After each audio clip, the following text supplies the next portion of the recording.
السلام علیکم ورحمۃ اللہ وبرکاتہ۔ بسم اللہ الرحمن الرحیم۔ قرآن میں دعوت و تبلیغ۔ پوری دنیائے انسانیت کے لیے اسلام خدائے ذوالجلال کی عطا فرمودہ و نعمت ہے۔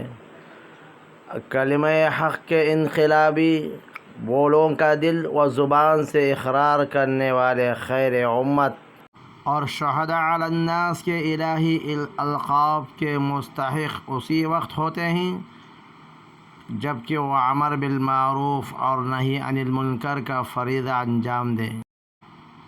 تم بہترین امت ہو جو لوگوں کے لیے پیدا کی گئی ہے۔ تم نیک باتوں کا حکم کرتے ہو اور بری باتوں سے روکتے ہو اور اللہ تعالی پر ایمان رکھتے ہو۔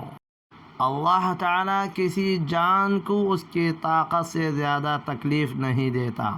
ان اللہ یأمرکم ان تعدوا الامانات الى اہلها واذا حکمتم بین الناس ان تحکموا بالعدل ان اللہ نعم ما یعظکم به ان اللہ کان سمیعا بصیرا۔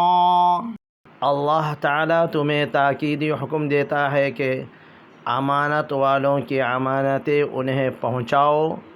جب لوگوں کا فیصلہ کرو تو عدل و انصاف سے فیصلہ کرو۔ یقیناً وہ بہتر چیز ہے جس کی نصیحت تمہیں اللہ تعالیٰ کر رہا ہے۔ بے شک اللہ تعالیٰ سنتا ہے، دیکھتا ہے۔ اور اس سے زیادہ اچھی بات والا کون ہے جو اللہ تعالیٰ کی طرف بلائے اور نیک کام کرے اور کہے کہ میں یقیناً مسلمانوں میں سے ہوں، اور لوگوں کو اللہ کی طرف بلانے کے ساتھ ساتھ خود بھی ہدایت یافتہ دین کا پابند اور اللہ کا مطیع ہے۔ ہم اس دنیا کی زندگی میں بھی تمہارے ساتھی ہیں اور آخرت میں بھی۔ وہاں جو کچھ تم چاہو گے تمہیں ملے گا اور ہر چیز جس کی تم تمنا کرو گے وہ تمہاری ہوگی۔ دعوت کا کام انتہائی اعلیٰ کام ہے کیونکہ اس کام کے ذریعے اللہ تعالیٰ کی عظیم ترین دولت ہے، اسلام کو بطور امانت بندگان خدا تک پہنچایا جاتا ہے۔ لعلک باقع نفسک الا یکونوا مؤمنین۔ اے نبی صلی اللہ علیہ وسلم، شاید تم اس غم میں اپنی جان کھو دو گے یہ لوگ ایمان نہیں لاتے۔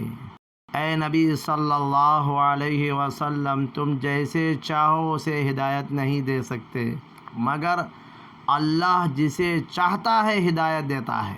دوسری جگہ اللہ تعالیٰ نے آپ صلی اللہ علیہ وسلم کی داعیانہ حیثیت اور اصل ذمہ داری سے متعلق فرماتے ہیں۔ اے نبی صلی اللہ علیہ وسلم، نصیحت کیے جاؤ، تم بس نصیحت ہی کرنے والے ہو اور کچھ ان پر جبر کرنے والے نہیں ہو۔ داعی کی ذمہ داری تبلیغ و تذکیر ہے۔ اگر داعی سمجھتا ہے کہ اس نے کما حقہ دعوت پیش کر دی ہے اور اس کے تمام نکات اپنی استعداد کے مطابق مدح پر بے نقاب کر دیے ہیں تو اس کا مطلب یہ ہے اس نے اپنا فریضہ ادا کر دیا ہے۔